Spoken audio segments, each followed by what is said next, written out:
Hello, book fighters! It's Thursday!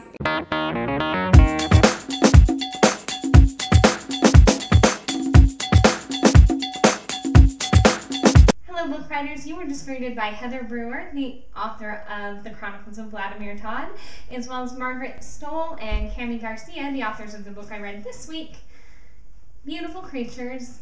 This is a young adult novel because it's Teen Read Week, so if you're a teen, go read. If you're not a teen, go read. It's just a whole lot of reading that we need to happen right now. Now, I have to admit that if I had just seen this book in the bookstore and picked it up and flipped through it, it's not a book that I would have chosen to read. Just because, like, if you look at the cover of it, and if you read the back, it says, "Give this to fans of Twilight or True Blood," and then the synopsis on the back, like, all of that information, I would not have picked this up.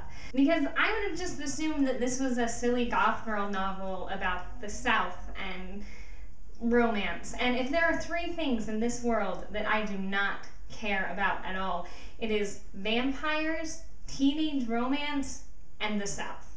But I went to the release party of their newest book to go see Caleb Nation. Their next book is Beautiful Darkness. And I heard them talking about it, and I was like, this sounds like something that I might actually read. And I read it, and it is wonderful. It is so good. It's been a long time since I've been this surprised by a book. Like, I want to say The Hunger Games surprised me as much as this one did, but everyone said that The Hunger Games was amazing. This one, it shocked my pants off, guys. It was just amazing. The whole time, we've talked a lot about when you do a lot of reading and you watch a lot of TV, that sort of thing, you kind of get the feel to how plots are going to go as soon as you start reading it. And you kind of know how the story is going to progress. But that's not why I read. I don't read for the plot. I read for how the story is told and the themes and that sort of thing.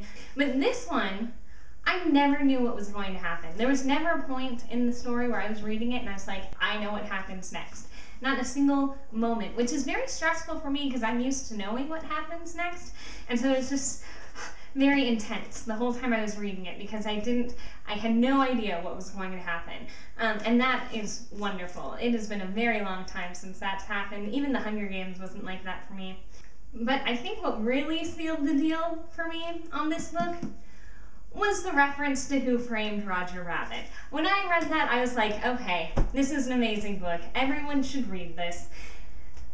And if you haven't seen Who Framed Roger Rabbit, you should go watch that as well. But read this book.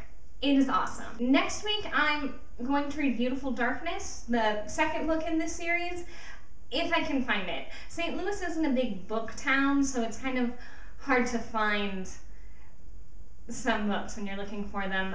There's not really any independent bookstores. It's all Borders and Barnes & Nobles, and if they don't have it, nobody has it because there's no other bookstores.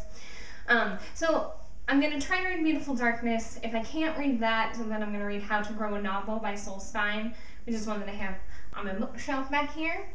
Questions. Dan's question was about the theater and whether it can be truthful, and I have to agree with Sarah on this one.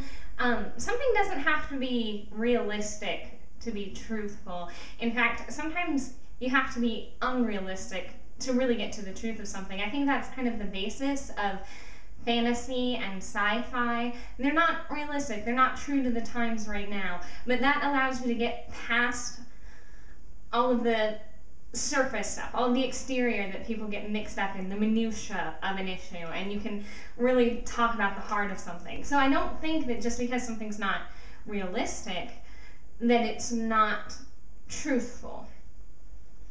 And my question for you is a very important question. It is possibly the most important question that we will ever discuss on this channel. It is more important than Team Zombie versus Team Unicorn. It's even more important on whether or not Furbies are evil.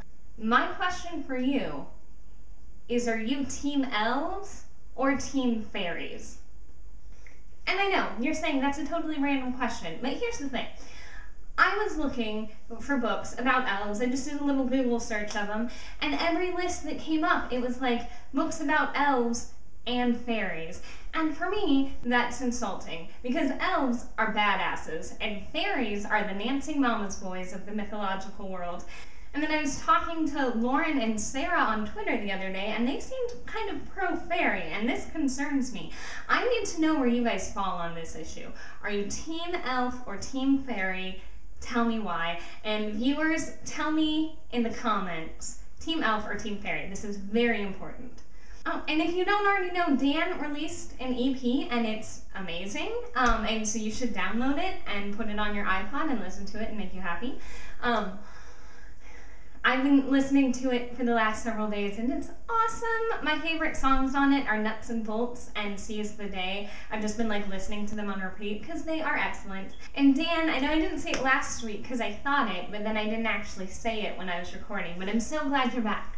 Our Mondays were so empty. I'm so happy that you're back with us. And now that you've released your EP and we had the Room Fighters topic about music, I feel like I get your musical taste, so I made you a playlist, and the link to that is in the doobly-doo. So you have an extra question. What did you think of the playlist? Did you like it? Did you hate it? Was I totally off base on this one? But I think you'll like it, so check it out. It's in the bookshelf. Julia, I'll see you tomorrow, and best wishes!